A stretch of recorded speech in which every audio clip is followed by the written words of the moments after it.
বা শ্রেষ্ঠ যোগের যা তার উপাসনা সব থেকে বেশি। সেই ভগবান বলছেন ময়া বিশ্ব মনোজে মান নিত্যযুক্ত উপাসতে, আমাকে শরীরে সবসময় উপাসনা করে। এবং কিভাবে উপাসনা করে? শ্রদ্ধায় এবং শ্রদ্ধার সাথে যে উপাসনা করে এবং ভজন ধ্যানে নিযুক্ত থেকে যে শ্রদ্ধার সাথে আমাকে উপাসনা করে, সেই থেকে আমার কাছে শ্রেষ্ঠ শ্রেষ্ঠ যোগী। আর একটা কি?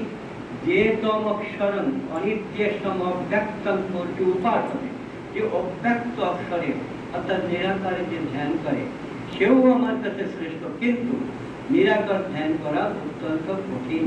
যে প্রাপ্তবন্তি মামেব সর্বভূত হিতেরতা, যে অচল নিরাকার অবিনাশী সচ্চিদানন্দের উপাসনা করে সেও কিন্তু আমাকেই পায়, কিন্তু তার উপাসনা একটু কঠিন হয়। ক্লেশ অধিক, কিরম কঠিন হয় বলছেন এবার। ক্লেশ অধিকর শ্লেষাম অব্যক্তং শক্ত চেতসম, অব্যক্তা হি গতি দুঃখং দেহ বর্তি অবাক্য। সেই সচ্চিদানন্দ নিরাকারের যে ব্রহ্মনিষ্ঠ হয়ে ধ্যান করেন তার অধিক ক্লেশ হয়, কারণ দেহ অভিমানীদের